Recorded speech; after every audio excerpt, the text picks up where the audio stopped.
Welcome to episode 46 of Run It Straight, where we answer your questions about how to get better at rugby league. We don't sidestep the difficult topics, but rather give direct, straight up answers. In essence, we run it straight.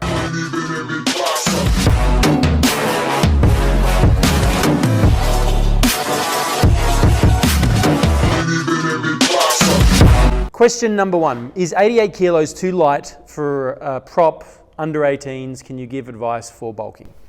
So basically, question he's asking is how big do you need to be for a front row? And keeping in mind, again, guys, when you ask a question like this, please give us a little bit more detail. You didn't talk about how tall you are, so we don't know how tall he is, which is honestly going to be one of the biggest determinants for us to say whether you're too heavy or too light.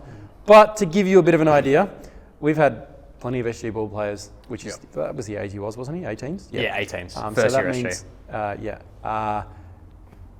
we've had plenty of them come through that have played front row at a whole bunch of different clubs.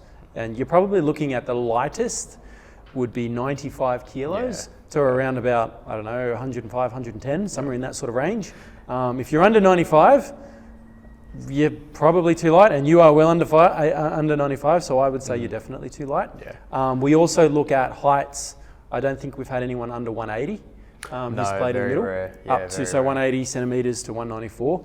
But you didn't put anything in there about your height, but you'll struggle under 95 kilos. There's always exceptions to the rule, but the reason we think you're too small is you're going to be coming up against other front rowers that are that are going to be averaging 100, 105, 110 kilos, and sometimes you just need mass to stop mass. Yeah, 100%. Would you agree? 100%. And usually that 95 kilo forward is more like a ball playing lock. So they're a middle. They're a middle. Not necessarily, like a sledgehammer front rower.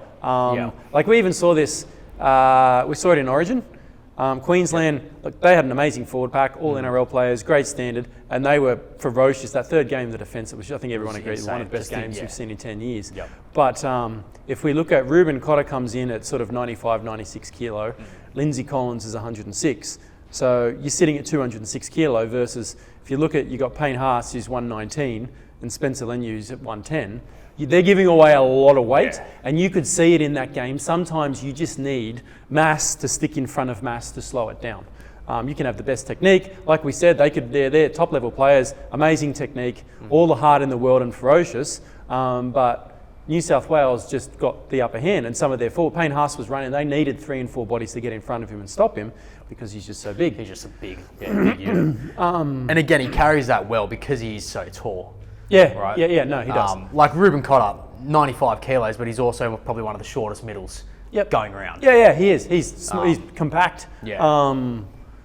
So look, without us having the height, it makes it a little bit harder, but that gives you a general idea. We would really kind of say 95 to 110 is sort of where you should be. Now, look, the trials for SG still, for most clubs, still 2 months away, 2 and a little bit months away, and then let's say you have a good trial.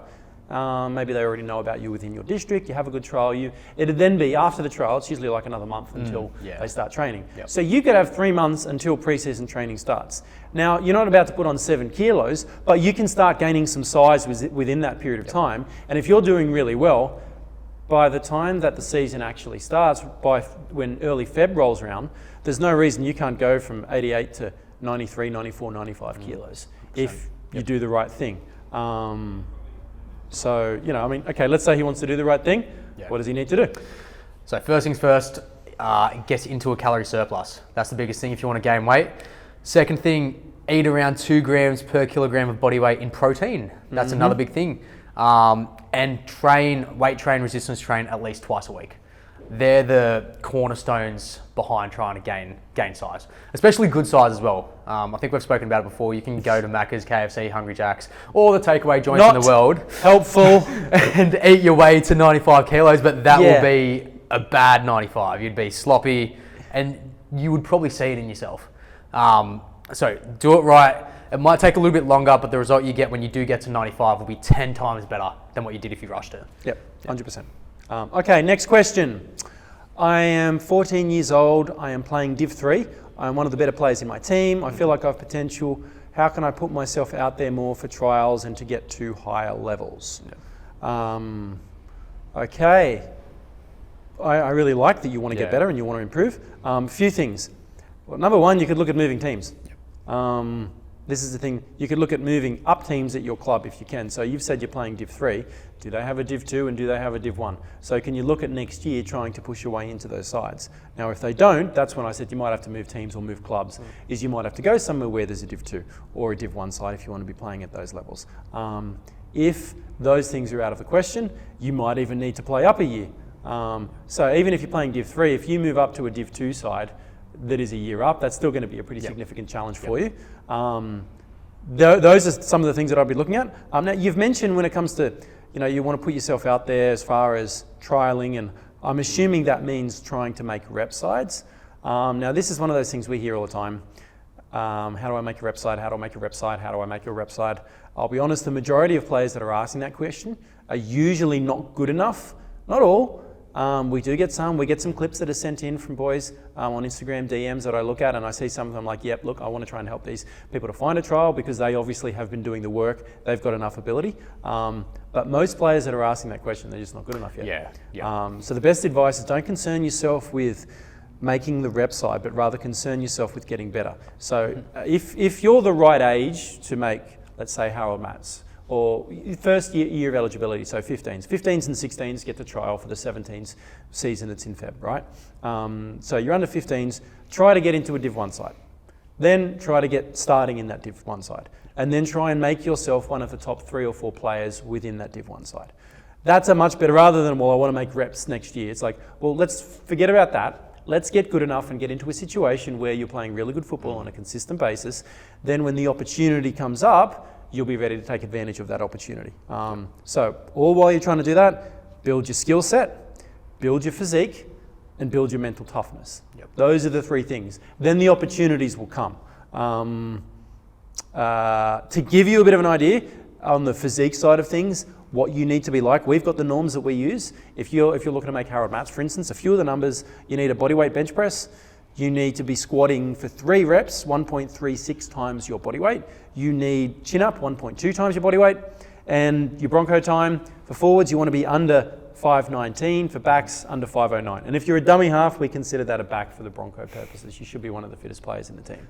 So if you're hitting all of those targets, that's when I would say, okay, concern yourself with trying to get into a rep team. If you're not, and if you're nowhere near that, you've got a lot of work to do to put yourself in it. Because even if somehow, Uncle Steve manages to get you into that rep side, unless you're getting at or pretty close to those numbers, the chances of you actually playing, being in that 17 every week, are small to none. Yeah. True? Yeah, 100%. Yeah, because again, sometimes there's always guys who make squads, and then there's other players that are in the team. They're like, yes, he's never going to play. He's not very good. It's just, his uncle's a trainer, or his cousin's this, or his dad's that. Okay, so you focus more on becoming a better player and finding a club and a team that's going to allow you to do that, rather than how do I make reps. Yeah. What do you want to add? Yeah. No, well, that's pretty much it. You've got to put yourself in a position to be able to, get that opportunity to play in Div 1. And as Joe said, whether that's at your club, you might have to find a different club. You might even have to find a different district. Yeah. That's happened plenty of times before. I'll give you an example of myself. So I was playing Div 2 out in the Penrith comp in under 14. So similar situation to you. I was told by my best mate at the time to go to Balmain. Mm-hmm. Ended up playing Div 1 there, and then eventually made a rep system and things like that, and just kind of snowboard from there. But I had to put myself in that position to go outside of the district. And yeah, it was a little bit of travel, a little bit of, I had to catch trains and things like that. It sucks because sometimes, and this is one of those hard things, because I'm definitely an advocate for, if you start playing at a club under 5s, under 6s, stay there, stay with and play with your mates, but you might get to an age when it could be 14s or 15s or 16s when it's like, okay, I want to go a little bit more seriously with this. It's like, that's the time to branch out and to have a look, okay, what's going to put me in the best position, which is exactly what you did. Yep. And that's the thing, you've got to put yourself in the best position you can. And that might be at your club, it might not be. So you have to look around. You have to look around and put your best foot forward wherever you can. As Joe said, you've got to build your mindset, build your skill set, build your physique, and then focus on what you can achieve within the next 6 months, within the next year. It might not happen straight away, but you've got to think long term here. Yeah, and like we said, look, those numbers are what those numbers are. You might go out and go to a gym with someone, test it, make sure if you don't know what you're doing. I wouldn't be squatting at all if you don't know how to squat. Don't just go and have a crack at it. It's a great way to injure yourself. But you can go and test out some of these things to sort of see where you're sitting. And if you're miles away, Perfect. Sweet. Yeah, at least You you've know got a what to work number. on. Just go to work on changing that. But yeah, no, I think we covered that pretty well. Yeah. Okay, next question. As a 5'8", I feel like I'm not that involved in the game. How can I get more involved? Again, more detail, please, in the questions. What age would be helpful for us? But outside of that, I'd be looking at, okay, what sort of structure does your side play? Are you functioning as a genuine old school second receiver? So, you're doing a backs ball and it's hooker to half to 5'8", and then you've got a centre, a fullback and a wing. Is that how it's structured? Or, are we split halves? These days most from pretty much 14s or 15s on, you might see the half is controlling the left edge and the 5'8's controlling the right edge. Is that the situation? So where is your role? What has the coach got your role as being? Because honestly, you're saying, how do you get more involved? He should be touching the ball once or twice a set of 6. Yeah. So let's say that you're playing on the right edge. Okay, so let's say the half's got the left, you've got the right edge. You need to take control of the right edge. So when they come that way, that means the second rower who's on your side, the centre who's on your side, the fullback when he's coming around. If you've got particular plays, you do a training block plays, whether you're hitting the front door or the back door, whether there's, you're pulling someone underneath for an X, you've got to cut out, whatever it is, you've got to run those plays and know those plays. So then when you turn to the guys that are on your outside, we're going to run this. I want you to hit that on the B or the C or wherever it happens to be. They know what they're doing. Yep. So verbalize, create, plan. You're meant to be the architect of that. Let's say that right edge in this case. Yep. No, 100%. You've got to be almost a leader in that team. I know being a front rower, we more than likely look at the half or the 5'8" to tell us where to get to. We'll get to a point on the field, whether that's the scrum line, the tap line. And they're generally directing where we're going. Yeah, that's right. So you've got to put yourself in a position where you are a leader of that team. Whether that's, you've got to speak up a little bit more, whether you've got to demand the ball more. You have to tell your players in your team to get to places. And they will respect you for it, and they will do it. The forwards want that. Yeah. You've got to look at who is the general. And even if you might have the halfback who might say, okay, let's say it's gone into touch, there's a scrum, we're going to work 3 to the 10 metre, then we're coming back. And if they're going to the right and that's your edge, then you might say to one of the middles, okay, you're just taking whatever you call you have for a hit up. Yep. He's going to take that one, and then you say, okay, we're then going to run a block play. I'm going to hit you out the back, and then you tell the fullback, make sure you're pushing up with him. And that way you're getting set. So the front rower knows he's just going to take a hit up. You might have a lock or someone who's going up with him. Yep. Meanwhile, you're getting those boys sorted. That next play, you're moving over and you're telling him, okay, you see the redhead? I want you to hit his inside shoulder. Yep. Does that make sense? And so that's kind of what you need to be doing. Obviously, you need direction, whether it's you or it's the actual halfback who's giving the team that we're going 3 for something back. Yep. Then okay, during those 3 on plays 2 or plays 2 and 3, I'm going to run this and then I'm going to run this. Yep. What else? And usually, as a 5'8", if you're not feeling like you're getting involved, 5'8" tend to run the ball a fair bit as well. Yep. If you look at the best 5'8" in the game at the moment, you've got Munster, you've got Luai is a great example. He carved up Queensland in Game 3. Mam at Brisbane. Yep. Ezra Mam, same thing. They've got speed, they've got elusiveness. They like to run. They take the line on. That's the biggest thing. That's one of their key attributes. And the thing is, you do that often. If you get the ball 2 or 3 times near the start of the game, you take the line. Yep. Then you start sending the ball out. Yeah. The defence is always, he's going to run it. So then you're starting to pull them in and you're going to create some space on the outside. So then when you start the shift, or it could be the reverse. The first 2 or 3, pass it out. They all just think, and then when they get a little bit more fatigued, then you straighten back up and you start taking the line on. Yep, exactly. So there's plenty of ways you can play as a 5'8", but you've got to find your role within that team, and most of the time it is being a leader in that team. You can't be quiet like a mouse and be playing in the halves. It doesn't work. Yeah, no, your team will struggle if that's you. Yeah. Find a voice, use it, become a leader, and steer the team around. Perfect. All right, that's this episode done. I know there's some things I'm supposed to say. Please, what do I need? They need to hit subscribe. Hit the notification bell.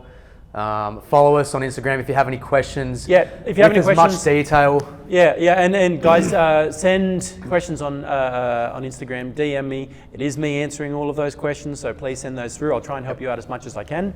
Other than that, we will see you in the next one.